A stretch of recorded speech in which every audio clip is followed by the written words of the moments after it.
Controversies का show big boss 17 लगातार controversies में बना ही हुआ है। ऐसे में एक नई कंट्रोवर्सी अब बिग बॉस से सामने आ रही है।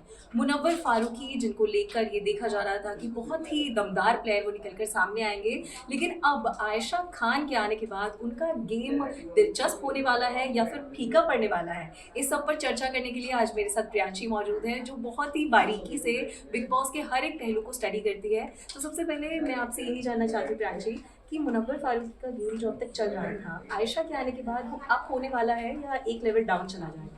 देखिए, ये तो मैं नहीं बताऊंगी, लेकिन एक मुनव्वर फारूकी की अगर आप इस बिग बॉस हिस्ट्री देखेंगे पिछले कुछ दिनों की, तो एक ट्रस्ट उनके साथ बना रहता था। और जितने कंटेस्टेंट थे या फिर बाहर के जो व्यूवर्स थे, वो मुनव्वर फारूकी पे कहीं ना कहीं एक ट्रस्ट करते थे। और उनकी जो आप उनका जो बिहेवियर था, जैसे व्यक्तित्व था, उस पर बहुत ही भरोसा करते थे जी। ऐसे में आप देखेंगे कि किस तरीके से वो रिलेशनशिप को लेके बहुत ही ज्यादा कहीं ना कहीं एक्टिव रहते थे। आप चाहे मनारा के साथ उनके रिलेशनशिप को देख लीजिए, अपने जितने भी रिलेशन होते थे उनके लिए वो लड़ाई करने के लिए उतर जाते थे, और मनारा भी कहीं ना कहीं उनके लिए। लेकिन अब जो जिस तरीके से एंट्री हुई है उनकी गर्लफ्रेंड की, और जो ट्रस्ट इशू सामने आया है, उससे कहीं ना कहीं भरोसा जो है ना, व्यूवर्स हो या फिर फैन हो या फिर उसमें जो कंटेस्टेंट हो, उनका भरोसा उठा है। और थोड़ा ना थोड़ा तो कहीं ना कहीं मुनव्वर फारूकी के लिए नेगेटिव पॉइंट। देखिए प्रियांशी, क्योंकि जो आयशा खान जिस तरीके से आई, उन्होंने मुनव्वर पे बहुत सारे आरोप लगाए हैं, जिस तरीके से कि वो रिलेशनशिप में ऑनेस्ट नहीं होते हैं, वो चीट करते हैं। जो उनकी गर्लफ्रेंड रही नाजिला, उनके साथ वो रिलेशनशिप में नहीं है, ऐसी बात तक भी मुनव्वर ने अग्री कर लिया है। और जबकि मुनव्वर पहले दिन से ये बोलते आए हैं कि वो नाजिला के साथ रिलेशनशिप में अभी भी हैं। तो इसके बाद उस पर बहुत से आरोप अब लगने शुरू हो गए हैं कि वो ट्रस्टवर्दी नहीं है, टू टाइमिंग करते हैं, बहुत सी लड़कियां उनकी गर्लफ्रेंड है। तो ऐसे में मुझे भी लगता है कि उनका गेम अब कहीं ना कहीं फीका पड़ने वाला है। क्योंकि अगर आप मुनव्वर बहुत ही ज्यादा एंटरटेनिंग पर्सन नहीं है, वो बहुत ही ज्यादा एंटरटेन नहीं करते। उनकी व्यक्तिगत जो उनका व्यवहार है, जो उनकी पर्सनालिटी, उसी को लेके कहीं ना कहीं जो फैंस है ना, उनको फेवरेट मानते हैं। ऐसे में अगर उनका वही जो प्लस पॉइंट है, अगर वो नेगेटिव चला जाए तो उनके लिए परेशानी का सबब बन सकता है। हालांकि बिग बॉस ने उनको एक चैलेंज दिया है, ये भी देखना दिलचस्प हुआ कि मुनव्वर कितने सहनशील है, कितना उनका व्यक्तित्व कितना अच्छा है, और वो कैसे इससे निखर के आगे बढ़ती है। ये भी देखना बेहद दिलचस्प हुआ कि क्या मुनव्वर इसे एज ए पॉजिटिव लेते हैं, और जो उनका व्यक्तित्व है उसको और आगे लेके जाते हैं। इन सब चीजों को, एक होता है ना कि मील का पत्थर, आपके आगे अगर पत्थर आ जाए तो आप कैसे चट्टानों को तोड़ के आगे बढ़ते हैं। ये भी मुनव्वर के लिए बहुत बड़ा कहीं ना कहीं एक चैलेंज है। क्योंकि बिग बॉस ने चैलेंज तो दे दिया, लेकिन अब वो खड़े उतरते हैं नहीं, इस पर तो सवाल है ही। क्योंकि जिस तरीके से मुनव्वर का अब तक का ग्राफ अगर हम देखें शो में, तो वो खुद मानते हैं कि उनका ग्राफ अप गया, लो गया, कांस्टेंट रहा। क्योंकि पिछले वीकेंड के वार पर उन्होंने सलमान के सामने ये भी बोला था। लेकिन मेरी तरफ से अगर मैं बताऊं कि मेरे क्या विचार है उनको लेकर, तो बहुत ही फ्लैट गेम है मुनव्वर का, कोई एक्साइटिंग गेम नहीं है। वो बहुत ही बैकफुट पर रहकर खेलते हैं, कैमरा कॉन्शियस रहते हैं, अपनी पर्सनालिटी को खुलकर नहीं दिखा रहे हैं, और वो सिर्फ पॉजिटिव बातें ही अपनी रखते हैं सामने। अगर उनके पास कोई एंगर इशू है या फिर कोई इशू है, कोई उनकी नेगेटिव अगर व्यक्तित्व है, वो उसको सामने लेके नहीं आते हैं। वो हमेशा विक्की जैन हो गए, जो भी स्ट्रॉन्ग खिलाड़ी है, उनके साथ मिल के रहना चाहते हैं। और बिग बॉस हमेशा उनको एक हिंट देते रहते हैं कि एक हीरो तब हीरो बनता है जब उसका कोई विलेन होता है। एक मूवी तब हिट होती है जब उसमें कोई विलेन होता है। ऐसे में अगर मुनव्वर फारूकी कोई विलेन नहीं बनाएंगे, अपनी लाइफ में कोई विलेन लेके नहीं आएंगे, वो हिट नहीं होंगे। लेकिन रिश्तों का शो है ये, रिश्ते बनाने, या फिर अगर वो विलेन ना भी बनाए, दोस्त बनाए, दोस्तियों पर खरा उतरे, लेकिन आप अपने दोस्त के लिए जब लड़ते हैं ना, तब जाके आप एक असल हीरो बनते हैं। आप अपने दोस्त को जब प्रॉब्लम होती है, वो हालांकि वो लड़ते हैं, लेकिन आप कहाँ जाके लड़ते हैं? आपको कोई कुछ बोल के चला जाता है, आप हंसी मजाक में जाके फिर से उसको। तो बिग बॉस यही चाहते हैं। देखिए, बिग बॉस का जो शो है ना, वो रिश्तों का भी है, और आप रिश्तों के लिए कितना लड़ते हैं, अपने लिए कितना लड़ते हैं। कहीं ना कहीं बिग बॉस लड़ाई झगड़ा भी करवाना चाहते हैं। और मुनव्वर एक बहुत ही अच्छी पर्सनालिटी है। बिग बॉस ने खुद कहा है कि मैं बायस हूं, चुगली भी लगा रहे हैं, बिल्कुल चुगली भी लगा रहे हैं। और वो जितनी भी स्क्रिप्ट लिख के लाए हैं ना, वो बिग बॉस खोल दे रहे हैं। कुछ भी छुपा हुआ नहीं है। वो जो सीक्रेट रूम है, वहां पर सबको चीजें सुनाई भी जा रही है। बिग बॉस अपनी प्रतिक्रियाएं भी बताते रहते हैं, या फिर चुगली लगाना जिसे कहते हैं, बिग बॉस वो साफ तौर पर कर रहे हैं। बिल्कुल। और मैं ये नहीं बोल सकती कि मुनव्वर फारूकी रियल नहीं है, लेकिन कितने रियल है। इतनी सवाल यही चीजें है। बिल्कुल, वो अपने आप को हमेशा पॉजिटिव क्यों दिखाते हैं, वो रिश्तों को लेकर बात करते हैं कि वो रिश्तों को लेकर बहुत ही ज्यादा सीरियस है, रिश्ते उनके जीवन में बहुत ही अहम है, बहुत शायरियां जो उनकी होती है वो दिल टूटने वाली होती बिल्कुल, है।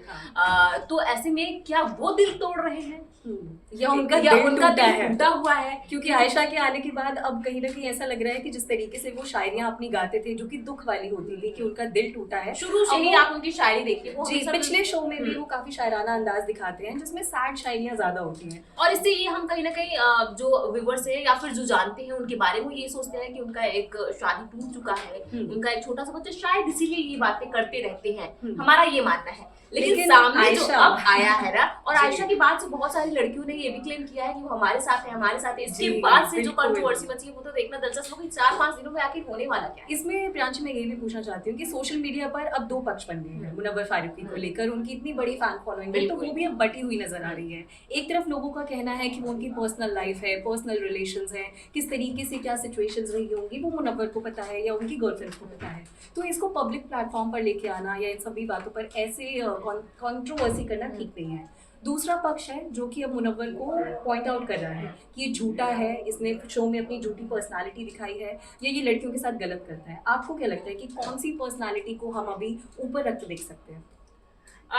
देखिए, मैं एज अ फैन बोलूंगी कि आप पॉजिटिव पर्सनालिटी देखिए। जब आपको रियलिटी नहीं पता है आप अपनी पर्सनल टिप्पणी दीजिए, लेकिन मैं इस पे कुछ नहीं कहना चाहूंगी। अगर आप सच में कुछ नहीं जानते हैं या फिर किसी पे विश्वास करना चाहते हैं तो पॉजिटिव लीजिए, पॉजिटिव लेंगे, क्योंकि ये एक गेम है।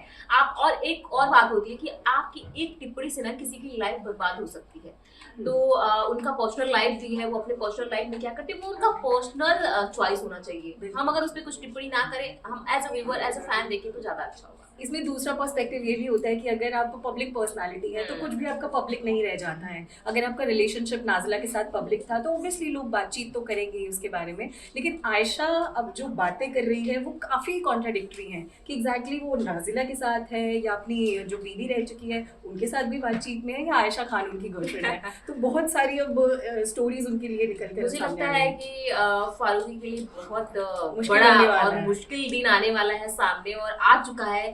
शायद उनको रात रात भर नींद नहीं आती है क्योंकि वो जिस चीज को लेके आगे बढ़ रहे थे ना वो उसी में फंस गए हैं। उनका सीधा सा मतलब था कि मैं बहुत ऑनेस्ट हूँ, मैं रिश्तों को लेके बहुत ऑनेस्ट रहता हूँ, रिश्ते मेरे लिए बहुत मायने रखते हैं। और जब उन्हीं रिश्तों को तोड़ा जाए, वो भी टुकड़े टुकड़ों में तोड़ा जाए, आपके विश्वास को ये दिखाया जाए कि आप भरोसे लायक नहीं है, तो आप पर क्या बीतती होगी वो तो फारूकी से। तो क्योंकि देखिए आयशा की बातों से तो लग रहा है कि दिल टूटता है तो आवाज भी होती है और जिस तरीके से वो आवाज कर रही है फारूकी के लिए बहुत सी मुश्किलें खड़ी होने वाली है। बस आखिरी सवाल मैं पूछती हूँ कि अब बिग बॉस 17 आधा तो हो ही चुका है, कुछ समय बाकी है, कौन सी कंटेस्टेंट पर आप दाव लगाएंगी? एज अ फैन आपको क्या लगता है कि ये कॉन्टेस्टेंट है जो कि जीत सकता है या फिर डिजर्विंग कैंडिडेट है? देखिए, अभी तक मुझे फारूकी लग रहे थे, आपकी लेकिन अब जो है आपने बीच में सन्नाटा साइलेंस लिया है ना, उससे मुझे लग रहा है कि आप काफी कंफ्यूज्ड हैं। अब जो ये वाला मामला सामने आया ना उससे मैं कंफ्यूज हो गई। अब देखिए, विक्की को मैं पहले मानती थी शुरू में, वो शुरू में आके अपने पत्ते खोल दिए भैया आपने कि मैं ही बॉस बनूंगा, मैं ही Mastermind हूँ, लीडर जैसा सोचो। फिर बिग बॉस ने जो उनकी वोट लगाई, सारे उनके चिट्ठे खोल दिए, तो थोड़े से वो बैकफुट पे अब नजर आने लगे हैं और थोड़े शांत रहने लगे हैं। उनको भी समझ में नहीं आ रहा कि भाई जो मैंने स्क्रिप्ट लिख के लाई थी वो तो चली, अब क्या करूं। अंकिता की बात की जाए तो अंकिता कहीं ना कहीं जितना उनका पहले हमने बाहर जो थी अंकिता वो अंदर नहीं देखने को मिली, और बिग बॉस भी हमेशा उनको बुला के समझाते रहते हैं कि ये करिए ये करिए। कभी अंकिता डाउन हो जाती है, कभी अप हो जाती है, कभी कॉन्टेस्ट हो जाती है। तो मैं नहीं बोल सकती कि अंकिता शायद आगे जाए ना, उनकी फैन फॉलोइंग है तो शायद वो आगे जा सकती है, लेकिन उतनी अच्छी पर्सनालिटी नहीं है इस बिग बॉस की बात करें तो फिलहाल कोई भी डिजर्विंग नजर नहीं आ अभी रहा। फिलहाल नहीं, 2-4 या फिर दो हफ्ते में, और 2 हफ्ते लगेंगे मुझे देखकर ये समझने में कि कौन डिजर्विंग है। ईशा की बात की जाए तो ईशा मुंह पे बोल देती है कोई जी, हाँ। तो मुझे लगता है कि अगर ईशा ऐसे ही चलती रही, अपनी बातों को रखती रही, तो शायद ईशा आगे तक काफी जा- अंडरडॉग प्लेयर है, मतलब इतनी लाइमलाइट में नहीं है या इतनी उनकी चर्चा नहीं होती है, बट जिस तरीके से वो खेल रही हैं या अभिषेक और समर की सिचुएशन को जिस तरीके से उन्होंने संभाला है तो काफी काबिले तारीफ है। वो अच्छा खेल रही है, बिल्कुल अच्छा खेल रही है। और 19 इयर्स की एक लड़की है जो मुंहफट है और आपको बोल सकती है कि आपका ये बिहेवियर मुझे अच्छा नहीं लगा, चाहे वो विक्की कौशल हो, चाहे वो मुनव्वर हो, चाहे मनारा, विक्की जैन है, सॉरी विक्की कौशल की फैन हूँ इसीलिए बार बार मुझसे विक्की कौशल निकल जा रहा है।